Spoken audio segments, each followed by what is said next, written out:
भारत में ऐसी कई रहस्यमय जगह हैं जिनके सीने में छुपे राज को आज तक कोई भी नहीं जान पाया है।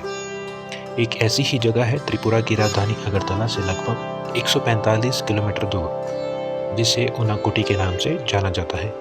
कहते हैं कि यहाँ कुल 99,99,999 पत्थर की मूर्तियाँ हैं, जिनके रहस्यों को आज तक कोई भी सुलझा नहीं पाया है। जैसे कि ये मूर्तियाँ किसने बनाई है, कब बनाई है और क्यों बनाई है, और सबसे जरूरी कि 1 करोड़ में एक ही कम क्यों। हालांकि इसके पीछे कई कहानियां प्रचलित हैं जो हैरान करने वाली हैं। इन रहस्यमय मूर्तियों के कारण ही इस जगह का नाम उनाकोटी पड़ा है, जिसका अर्थ होता है करोड़ में एक कम। इस जगह को पूर्वोत्तर भारत के सबसे बड़े रहस्यों में एक माना जाता है। कई सालों तक तो इस जगह के बारे में किसी को पता ही नहीं था। हालांकि अभी भी बहुत कम लोग ही इसके बारे में जानते हैं। उनाकोटी को रहस्यों से भरी जगह इसलिए कहते हैं क्योंकि एक पहाड़ी इलाका है जो दूर दूर तक घने जंगलों और दलदली इलाकों से भरा है। अब ऐसे जंगल के बीच में लाखों मूर्तियों का निर्माण कैसे किया गया होगा, क्योंकि इसमें तो सालों लग जाते और पहले तो इस इलाके के आसपास कोई रहता भी नहीं था, और यह लंबे समय से शोध का विषय बना हुआ है।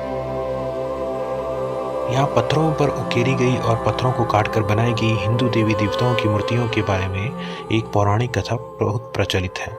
मान्यता है कि एक बार भगवान शिव समेत 1 करोड़ देवी देवता कहीं जा रहे थे। रात हो जाने की वजह से बाकी के देवी देवताओं ने शिव जी से उनाकोटी में रुककर विश्राम करने को कहा।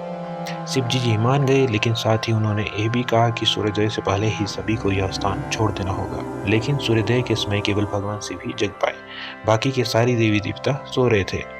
यह देखकर भगवान शिव क्रोधित हो गए और श्राप देकर सभी को पत्थर का बना दिया। इस वजह से यहाँ 99,99,999 मूर्तियां हैं, यानी 1 करोड़ से एक कम। इन मूर्तियों के निर्माण को लेकर एक और कहानी प्रचलन में है। कहते हैं कि कालू नाम का एक शिल्पकार था जो भगवान शिव और माता पार्वती के साथ कैलाश पर्वत जाना चाहता था, लेकिन यह संभव नहीं था।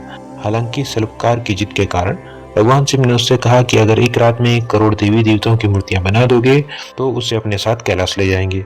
यह सुनते ही शिल्पकार जी जान से अपने काम में लग गए और तेजी से एक एक करके मूर्तियों का निर्माण करने लगे। उसने पूरी रात मूर्तियों का निर्माण किया, लेकिन जब सुबह गिनती की तो पता चला कि उसमें एक मूर्ति कम है। इस वजह से उस शिल्पकार को भगवान शिव ने अपने साथ नहीं ले पाए। माना जाता है कि इस वजह से इस जगह का नाम उनाकोटी पड़ा।